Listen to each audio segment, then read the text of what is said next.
Welcome to KMET 1490 AM ABC News Radio and the Southern California Business Report with Yvette Walker, a show dedicated to highlighting successful Southern California businesses and the people behind them.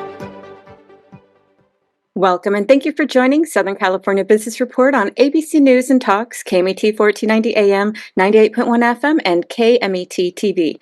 I'm Yvette Walker, live blasting our signal from the center of Southern California, serving a population of over 25 million. Get us crystal clear and on demand by downloading the free live streaming app on Google Play and the Apple App Store. As always, a huge shout out to the team, Mitch, Bill, and Sean. I love you guys, and to our special advisory committee that can be found at www.scbrtalk.com/advisory committee. Visit the link and learn about those leaders doing the work.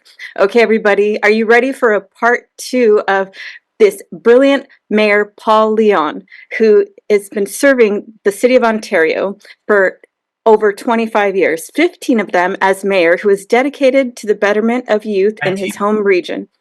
Paul has contributed thousands of volunteer hours to area organizations, including the Ontario Salvation Army, San Bernardino Communities Against Drugs, San Bernardino County Gangs and Drugs Task Force, Ontario Gangs and Drugs Task Force, Chaffey Joint Union High School District. Wait, even Yes. If we go after being on a council for 25 years and being mayor for 19 years, and that's all old. If you read all of that, we're going to run out of time. So let's skip all that. I've been mayor for 19 years. I've been on the council for 26 years, and there's a lot going on. So let's get to it. All right, let's get to it, Mayor Paul Leon. There's a reason why we have to go into part two. There's so much happening in Ontario. Okay, so let's start with the redevelopment corridors and the West Valley Connector. That is a huge project. Tell us about it. Well, for the west end of the county, which is Ontario, Fontana, Rancho, Montclair, Chino Hills, there is no real connector. The bus lines, you have to really understand the bus routes to get from point A to point B. The West Valley Connector will basically make a loop through all of these areas, not Chino and Chino Hills, but Rancho, Montclair, Ontario, and the edge of Fontana. And so that you can easily connect now, as long as you get to a hub out of any of the other cities, you can circle all the way around and just continue through a dedicated bus line that really circumvents traffic. It has its own lanes, and so we'll be able to move around pretty quickly in this region, whereas right now you really can't. There's not enough existing bus routes, and they don't connect very well. So let's talk about what connections are going to occur as a result of this project within the City of Ontario, which we're talking about Ontario International Airport, the Ontario Mills, the Downtown District, the Toyota Arena, and of course the Ontario Convention Center. Well, you said it. And probably an important hub that is not in the City of Ontario. Well, there's two. There's the Rancho hub that will eventually have the high-speed rail. That's coming out of Vegas area and the California high-speed rail, and then the Montclair hub right by the Montclair Plaza that will have the light rail that will connect into Los Angeles. You can use this route to get to both of those hubs easily and economically. It doesn't cost very much. But as you said, we also have the stops at the airport, at the Ontario Mills for shopping convenience. Our downtown strip along Holt is really going to be favorable to the workforce in our city, because we have a lot of apartments that are workforce attainable homes. And if you work there, or if you live there, but you work elsewhere in the community, this will help you to get from point A to B very quickly, but also economically for you to be in our city. There's a lot that is going on, especially at Holt and Euclid, The renovation of that area is going very, very quickly. So it's very important as a part of the community of Ontario that we see this part in the BRT coming to us. Right. So please talk about when this project broke ground and when we can expect to see it completed. Well, it broke down. It broke down. Hopefully not. No, don't say that. We broke ground a few years ago because it just takes from the announcement to the implementation, the first ride. It takes about 5 years, so we're still looking at a year or two before we see that first ride. We'd like to see it sooner than later, but I don't want to say something that would make it sound like it's going to happen overnight because there's still a lot to do. We've acquired along Holt Boulevard most of the properties that are necessary, and the real good thing is that Holt has been for decades kind of a deteriorating area, and there was nothing we could do because there were property owners that have been there for generations who did not want to let go of the property. It was a nice tax deduction, and upgrading them, they didn't care. Why would they care? You can't make them upgrade, so they just were fine with it the way it was. Well, this allowed us to actually rescue those properties from the property owners, and so we're going to see a lot of new development along Holt Boulevard. We're already seeing a lot of it, and beautification of that from especially like from Euclid to the convention center, but then of course Euclid West, we're going to see a lot more development. So there's a lot that's happening, and it's a lot. All of that redevelopment has to have the workers there. So there's a lot of work that's going to be coming to the region too. Absolutely. And so please talk about the feedback you've received as a result of these really thought out efforts to transform that area that you mentioned has been, kind of left behind. Yeah. Well, until people start seeing it, they're not necessarily, some people feel a little bit saddened by the loss of, that old business that used to be in that dilapidated building. But, I'm sorry for that too, but it looks really bad.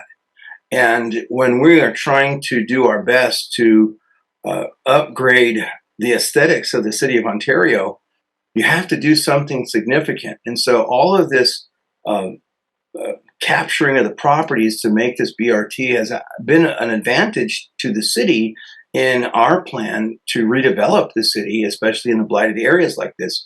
So a lot of people who understand the future, they like it. A lot of the people who have been here for 50 to 100 years, and I mean that, the family's been here for 100 years or more, they are saddened by some of the businesses leaving, but really those businesses weren't doing anything to help us look better. So at this point, the future is in sight, and people are actually much of our population is excited about what they believe is coming, what I can show them is coming with the renderings. Absolutely. And recently I had the pleasure and honor of attending your State of the City for Ontario. And my goodness, what it is that you've done to date and what you're going to continue to do is it's overwhelming, and it's so much. Please talk a little bit about that event. Our State of the City, I tell people all the time, it's not your father's State of the City. We're not a small town. And so we show a video of what's going on. I do a small introduction for a couple of minutes, and then we go straight to the 20-minute video that highlights the massive amount of development and work that's being done, and the beautification and the parks, and also the plans for the future. I've said it many times that we are living with communities that are suffering from short-sightedness in planning. Even in the city of Ontario, if you go back to the 1950s and they were planning for the future, they were only planning 10 years in the future. So a lot of our thoroughfares are too narrow. You take a main avenue like Mountain Avenue, it's only 4 lanes. Really needs to be 8 lanes. You go down to Orange County, which is a much newer area, and you see those parkways and causeways and the big. They're not highways, they're kind of like highways, they're not freeways, but they're the big streets that people are able to traverse and get through Orange County pretty good. So like Jamboree, for instance. But for us, we're building that into the newer part of town, but the older part of town still we're stuck because people live east and west of that. You can't really do what we did on Holt, where you just take the old businesses out. You can't take people out of their homes. So you have to improve in other ways. So we improve in aesthetics. So I said that in our State of the City, we gave the 100-year. We cast the vision for 100 years from now, when the streets in our city are big enough and the infrastructure is good enough and the parks are what we think the parks of the future need to be. I mean, we're talking about a 300-acre great park. We're talking about a 200-acre sports facility, so that we don't have what we have today, which is not enough place for kids to play. There's not enough space. So every development has to have those little infill parks, but the city itself, in the very center, what will be the very center of the city, is going to have a great park with an outdoor amphitheater, professional amphitheater, lakes, streams, all these kinds of things and amenities that are not there today, but will be there in the future for people to enjoy, as well as all of the planned development.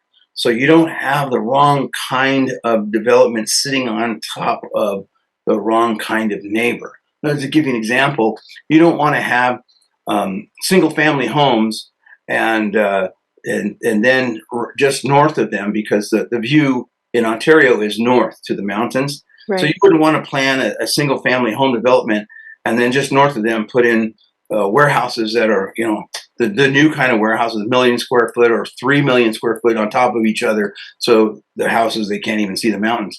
You want to make sure that you separate all of these developments correctly so everyone can live in the future simultaneously without interfering with each other, placed correctly in these causeways and parkways that we're talking about. And all of the infrastructure that has to come to them has to be fine-tuned today, because 100 years from now, when we're having flying cars and, who knows what kind of internet. I mean, look, who ever thought? I saw a rocket going across the sky a couple of nights ago, and that's Elon Musk putting internet and satellites.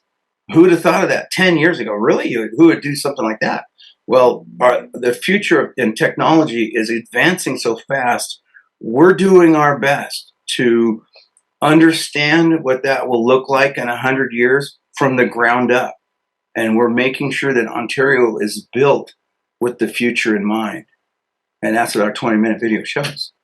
Yes. And, just the fact that Ontario is where it is today is a testament to that vision and that innovative mindset focused on sustainability, right? And creating the right environment using every part of Ontario's attributes to its benefit, which is a very unique and forward-thinking approach, especially for a municipality. As you mentioned, in the past, they were looking only 10 years in advance, right? And so when you do that, it I think misses opportunities to look at, like you said, the long vision and the whole vision. Please talk a little bit again about the measure that is assisting you with those redevelopment fundings, which, as we all know, all cities are struggling to, get back down from the state. Please talk about that measure that is going to assist to invest in those redevelopment efforts as well. Well, in 2022, the voters elected to endorse Measure Q, which was a 1 cent sales tax increase on your taxes when you go to the store, you go to a restaurant, and you see it used to be 7.75, and then we got our little piece out of that. But that was set. That 7.75% tax was set way back in the 1970s. Well, since then, the state has taken away a lot of money from that cities use to finance themselves. And so let's say back in the 70s and back, a city could choose to be a bedroom city because property taxes were a big chunk of what they ran on.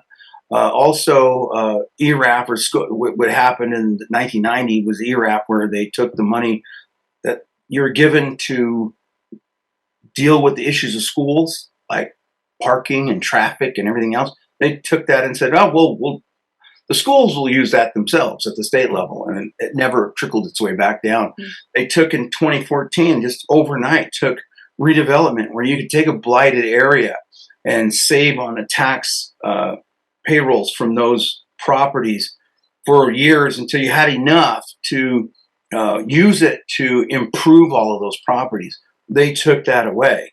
Mm-hmm. So now you don't have that anymore. Well, there are a lot more areas that cities used to run on, and you can't exist as a bedroom city. Ontario was a bedroom city. When I moved here, it was in 1977. It was still kind of a bedroom city. I don't remember the population. I think it was about 65,000. Well, today it's over 200,000 people. And they have taken away all of the monies so that your property taxes, for every $100,000 of value, listen to this, for every $100,000 of value of a home, new value, if it's pre-1978, then it goes back to the taxes from those days, if they still live there. So you have to erase all of those homes because they're taxed at probably less than 100,000. So let's just say all of the newer developments, 100,000, for every $100,000, the city of Ontario gets $180. So if you have a $500,000 house, which, believe it or not, in Ontario is a cheap house today, and if you try to find a house of any size in Ontario for $500,000, well, we're only going to get maybe at $180. You get around $1,000 of taxes from that house. It's the rest of the taxes go to the state and the federal government and all that other stuff, but we don't get hardly anything, and people don't understand that. And it cracks me up when they say, I pay your taxes. They go, well, actually, the city does business so well. The business tax that we get pays for your city. You don't pay very much. So when we floated Measure Q, it was because that 7.75 split that we got, a little bit out of wasn't enough anymore for us to exist on. Just like nobody could exist on what they made in 1970 and exist today on it. But we were expected to do that as a city. So we added 1 cent. That's completely ours. So that adds to our income over the year about, at this point, around 60 million. As soon as everybody's on board, because not everybody switched. We're going to find out, and we say, okay, it's 875, not 775, but not everybody made the switch. Mm. So once we get everybody on board, we're going to hit the 90 to 100 million a year that we've never had before, and that's a lot of money to do great work for the community. And then when people would say to me during the campaign for it, they'd say, "Well, why do I want to pay an extra penny?" I'd say, "Well, give me 35 cents." So they'd pull out 35 cents, and then I'd hand them $1. I say, "Who got the better deal, me or you?" And they say, "Well, of course, I just did." I said, "Well, that's it. Q is for you. Because for every 35 cents you pay, someone who doesn't live here pays 65 cents. And so for us in the city of Ontario, with Measure Q, outsiders are paying 65% of that 100 million.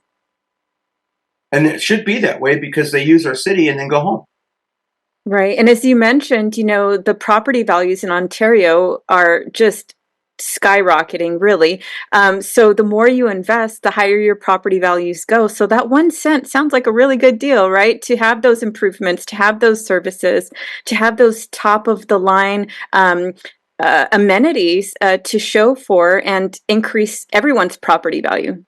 Without it, Yvette, you're not going to get the great park. You're not going to get the sports complex. The sport complex is also including a minor league baseball team. The Dodgers are giving us their minor league baseball team. So we're going to have professional level baseball played right in our city. And that park is going to be a spectacular new park.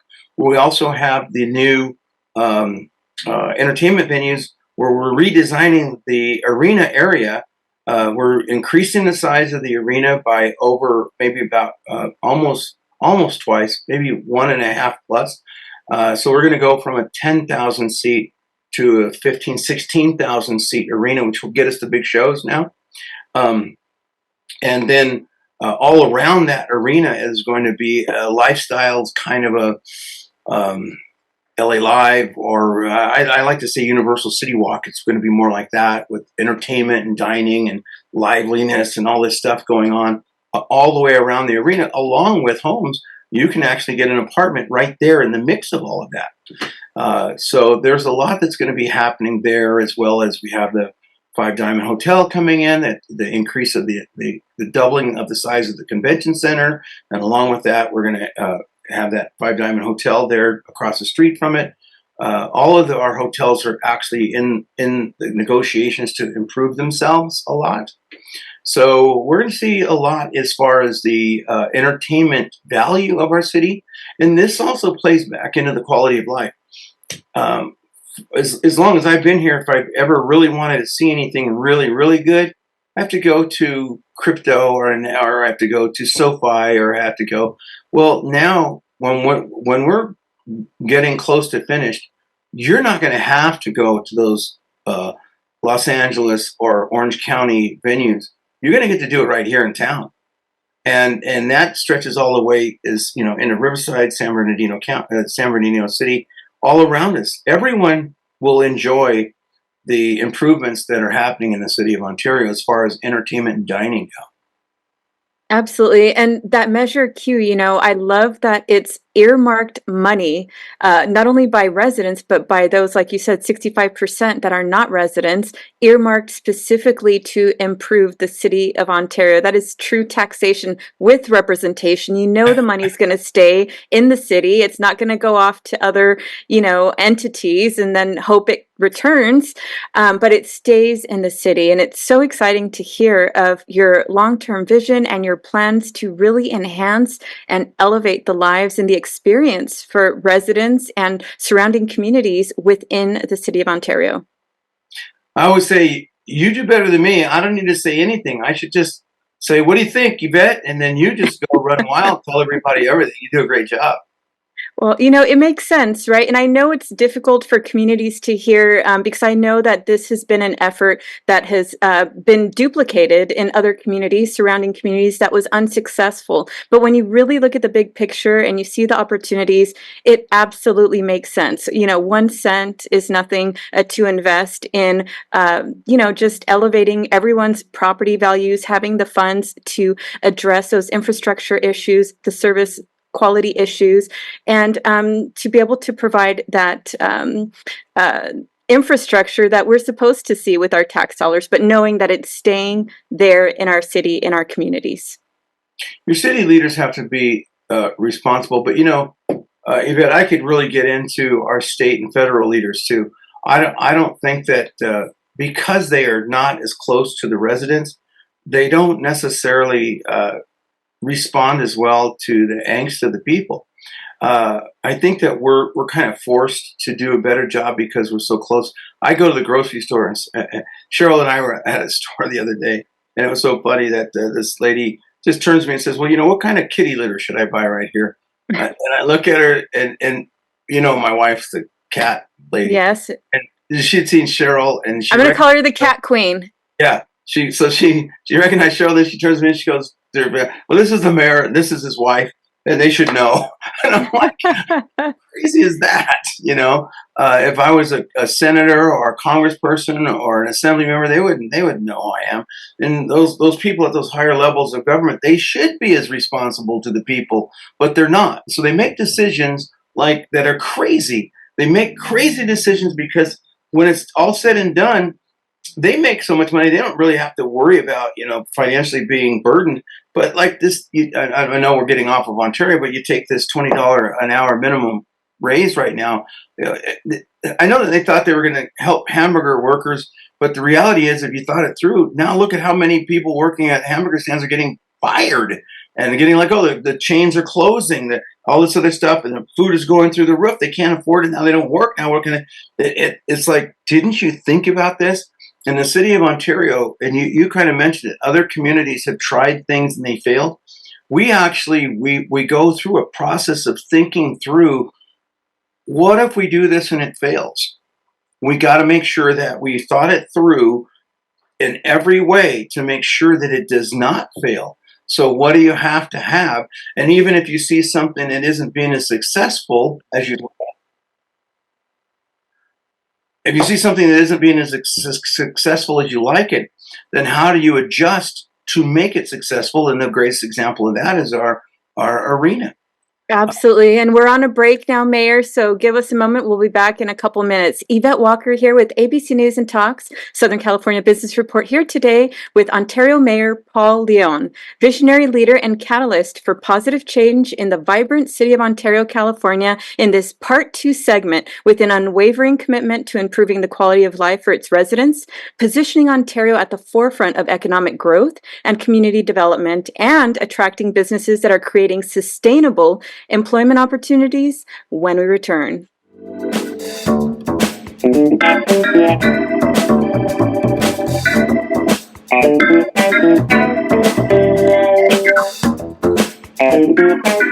The University of La Verne is rated first in California for alumni satisfaction. Learn more about accelerated programs offered online and on campus in La Verne, Irvine, Ontario, Burbank, or College of the Canyons. Visit go.laverne.edu. The University of La Verne. go.laverne.edu. Hi, I'm San Bernardino County Sheriff Shannon Dykes. If you're looking to start an exciting career in law enforcement and make a difference in your community, we are hiring dispatchers, nurses, deputies, laterals, and many more. For a complete list of our jobs and more information, visit sheriffsjobs.com. Ontario International Airport is onto a better way to fly with over 65 daily non-stop flights to more than 20 major destinations and the easiest airport experience in Southern California. Visit flyonto.com/Ontario to learn more about Ontario International Airport today. Hi, I'm Dana Rademacher with MGR Property Management. A lot of people wonder about the value that property management has for their property. Property management can include all property types, including residential, commercial, and HOA. It is valuable because property managers are experienced in what can happen at your property. We're aware of liabilities. We're able to do predictive and preventative maintenance. We know what is coming up with the changes in the weather, the seasons, how old certain aspects or different capital projects at your property are. We're able to best negotiate contract pricing, legalities with your tenants, and anything else that you may need to ensure that you're getting the full value of your property. If you're interested in speaking with the representative at MGR Property Management regarding your property management needs, you can visit our website at mgrrealestate.com, or you can call our number at area code 909-581-6600 to be connected with a representative. Cal State San Bernardino is home to the only School of Entrepreneurship in California. With globally ranked degree programs, you can start your journey today to become a successful entrepreneur. Learn more and connect at entre.csusb.edu. We are the Empire Strikers, the professional sports team of the Inland Empire. We are a fast-actioned and community-inspired pro indoor soccer team. Our mission is to inspire the Empire. Home games, community events, watch parties, and youth camps are all back. Professional indoor soccer is back. Join us and come watch the greatest show on turf at Toyota Arena or on Twitch. Visit www.theempirestrikers.com for more and any information.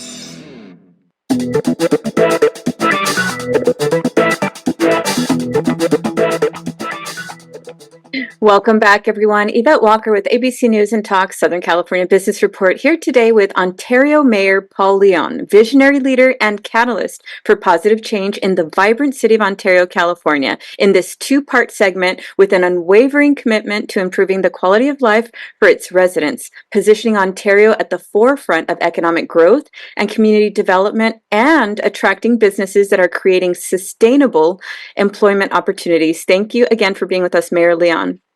It's my pleasure. Perfect. So prior to the break, we hit on a few items, including Measure Q, the West End Corridor Connector, and a little bit on entertainment. Talk about the tourism element alongside the Ontario International Airport and where that stands today. Well, Ontario Airport has risen in success and prominence since we took over, I think it was 7 years ago. I can't remember now. Back from Los Angeles, who was running it into the ground. But we took over and have done a good job of managing it. And we paid, I think it was $256 million to repurchase it after they purchased it from the city of Ontario in 1968 for $1.7 million. Wow. What a deal we got there. So, what a deal they got there, right? Yeah. So we took it back, and we have done a miraculous job of improving it, bringing the restaurants back to the terminals. We actually have the only terminal that I know of where you can get up to the gates with your family members who are flying without a ticket.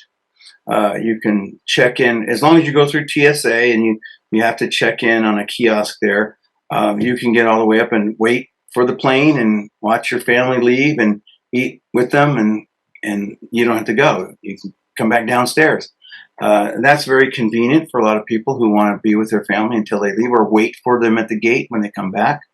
But all of that going on, and it is now above 6.5 million passengers per year, which the height was, I think, at 7.3 before COVID. Actually, I think it was 7.3, before COVID. And so we're working at getting it back. It might have been 7.3 before 9/11. It might have been then, because that was the height, 7.3 million passengers a year, and then it just dropped out. But we're doing a lot better with the airport and improving everything there. The thing about coming to Ontario that a lot of travelers and people find is that if you're visiting Southern California, it's better to stay here because you're an hour away from everything instead of being in Los Angeles and being hours away from everything. And it's cost so much to stay in the LA area. But you're at a standstill and a crawl trying to travel around in Los Angeles. That if you stay here, you can be an hour from Palm Springs, an hour from the mountains, an hour from the deserts, an hour from the beaches, less than an hour from Disneyland, and even an hour from Hollywood. So it's economical to stay here for every reason, and we're working on improving that with, like I said earlier, the hotels are working with us to improve themselves, and as we create a larger convention center, which, by the way, our convention center is being used to the hilt now. It is so busy. Our arena is so busy. There's a show multiple times a week at our arena, and our convention center is becoming the center for all cons. Like Comic-Con. Yes. This con, that con, creepy con, all kinds of con. All the conventions. They're just, it's like every month there's another one. And then the returning of some of them are just getting bigger and bigger and bigger. I remember Creepy Con the first year, it was just, it was creepy and it was small. I went to the third one this year. It was huge. And I met some of my bucket list actors. Adrienne Barbeau, who I've always loved since I was a kid. she was there, and I got to meet Adrian. Of course, she's like 80 years old now, but it was great to see her because she was in Swamp Thing and Creep Show and on Maude and all these other things that she was on. She was always that gorgeous young lady back in the 80s. 70s, in the 70s. That shows you how old I am. But I met some other folks there. The guy from Hellboy, the Hellboy himself, and so it was a lot of fun. But and every year at all of these shows, they have the celebrities that are there. It's getting to be a really fun convention center for all of these cons coming to town. But it is the center of energy for the traveler and for the Southern California visitor. Absolutely. Speaking of those conventions, my son and I already have plans to go to the comic convention. He's already collecting his Funko Pops to match the people that are going to be there so he can collect their autographs. So we're already planning. We're excited about that. We also saw that there's a fencing convention. There's a quilting convention. There's a convention to suit all needs and all interests, which is so exciting. Con, it's the convention of cons. Yeah. The quilting one is amazing because, my mom made quilts and she knitted them. But these quilts, they make them, they're like 3D quilts, big ones, like wow. Some that fold into a full-size dinosaur. Then they unfold in their quilt. I don't know how they do that, but they're there. It's amazing. Oh my goodness, that is so exciting. Well, what is also amazing is during a conversation, we were talking specifically about Ontario International Airport and that $267 million price tag you had to pay. Please talk a little bit about how much is owed on that loan. Paid off. It's all paid off.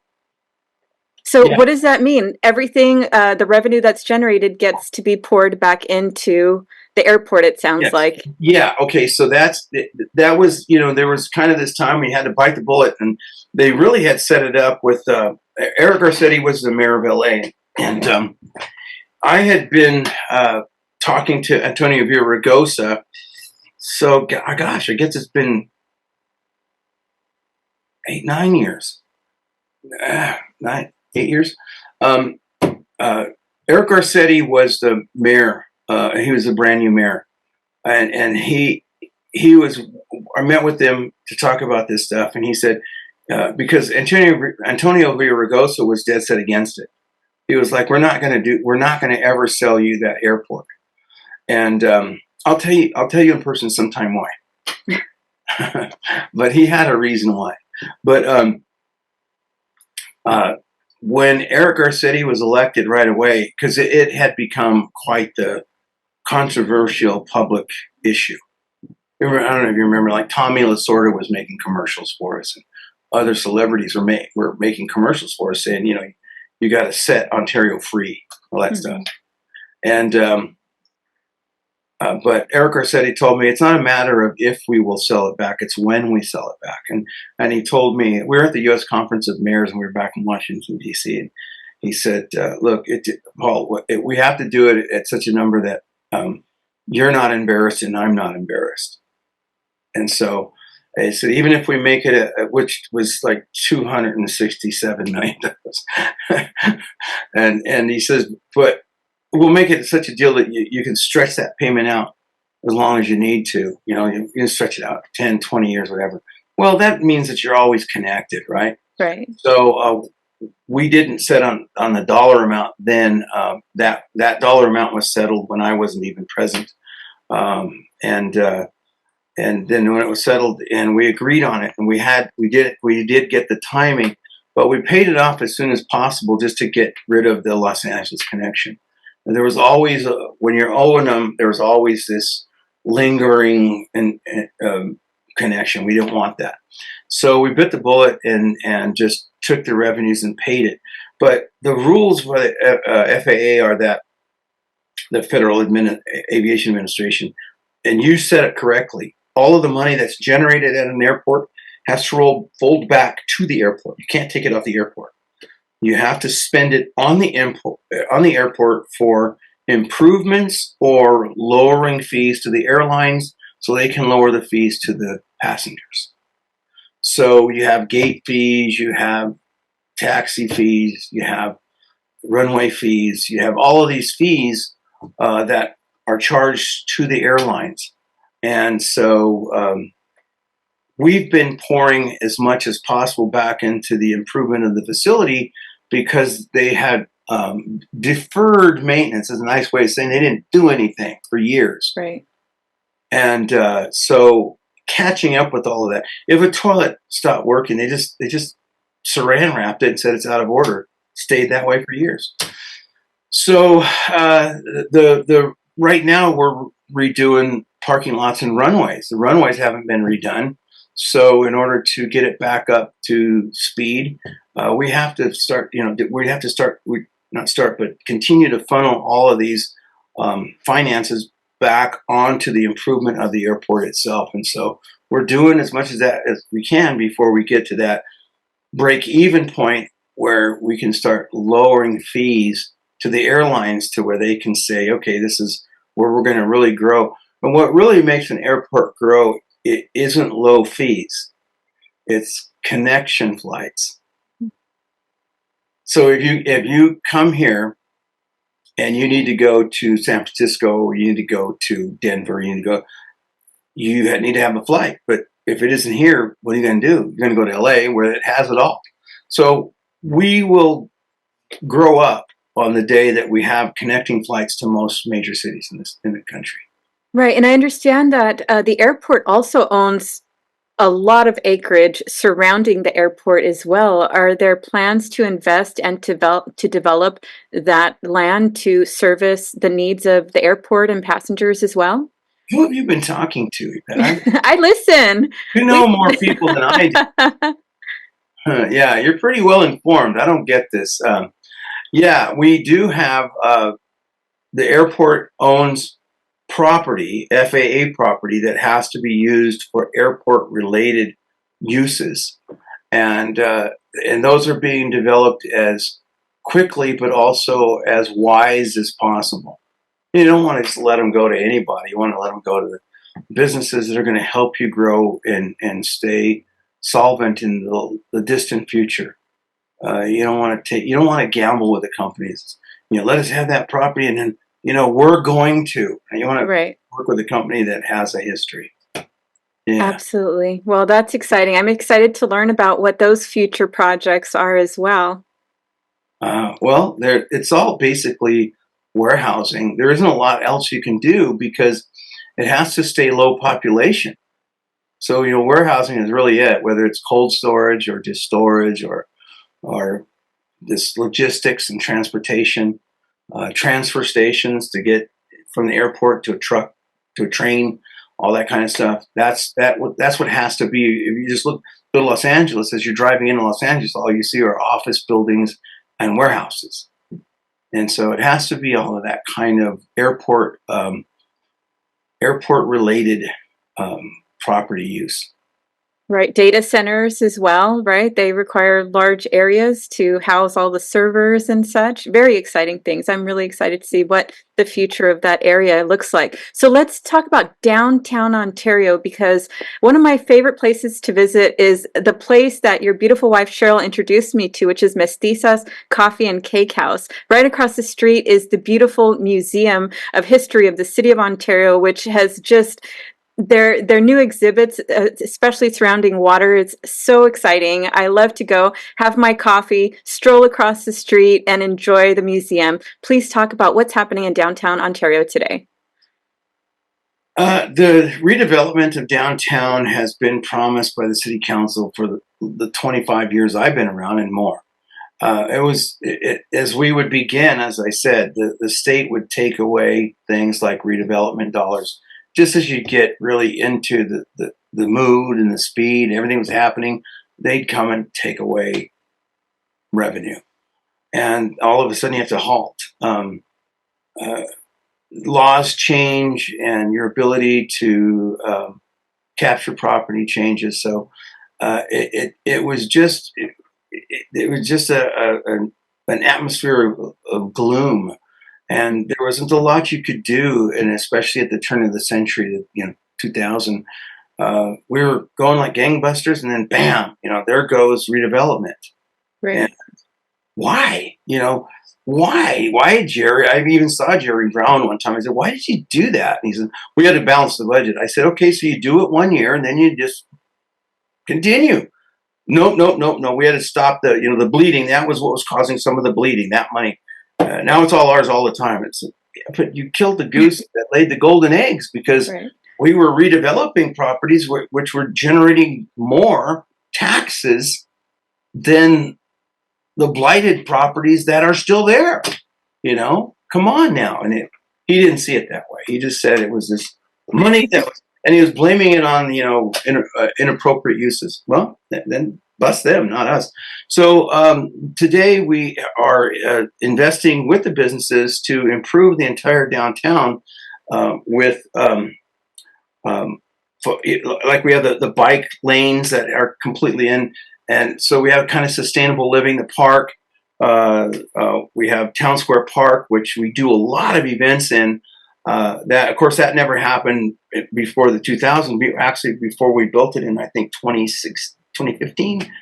That had never happened there before. Now we have all kinds. We have this concert in the park every single week, every weekend, the movies in the park. There are tons of people going to downtown that never went there before. So businesses are able to actually make a living because there's people down there. When I first got on the city council, nobody was downtown. Right. A downtown house costs $80,000. Today, no way, $800,000. And understandably so, because there's life there, there's economic growth, there's a reason to be there. It's a beautiful standard of living. And, some of the events that I've been through that you've invited me to is the Route 66 car show, which is just phenomenal. I couldn't believe how many tens of thousands of people were congregated there on Euclid, historic Euclid Avenue, of course, showcasing their beautiful cars. Everything was so smooth. Safety, police presence was there. Everyone was happy. Nothing, it's just a totally different downtown Ontario than the downtown Ontario you probably stepped into many decades ago. Well, absolutely. The downtown Ontario that I saw in 1977 was a blighted mess of derelict homes and businesses falling apart.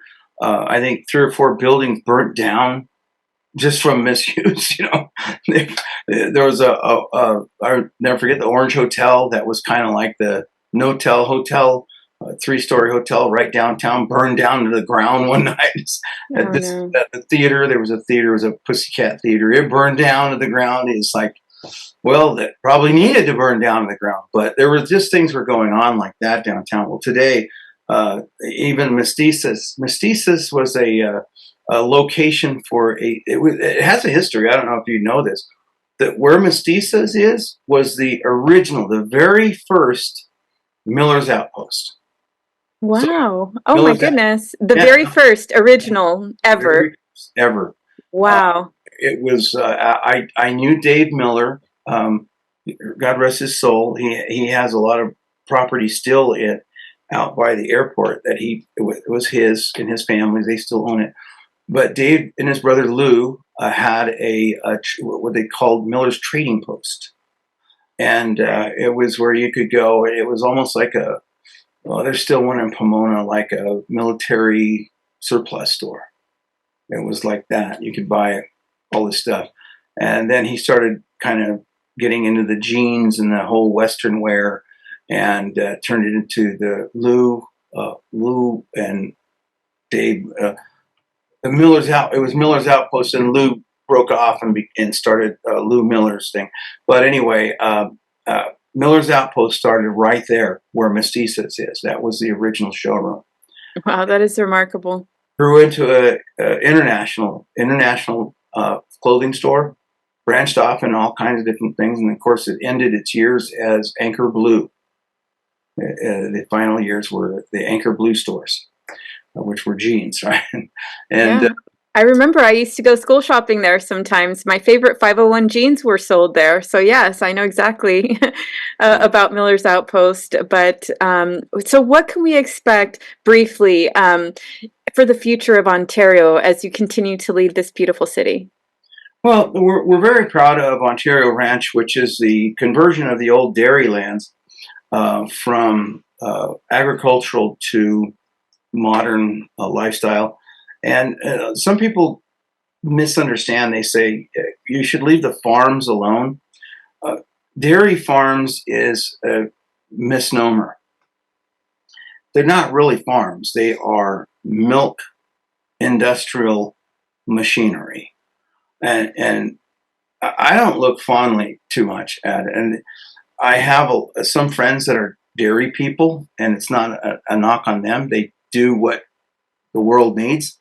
They're milk producers, and the cows are just part of the machinery. And whenever you have an industry that pollutes and people begin to encroach on the industry, the industry moves so the people can thrive.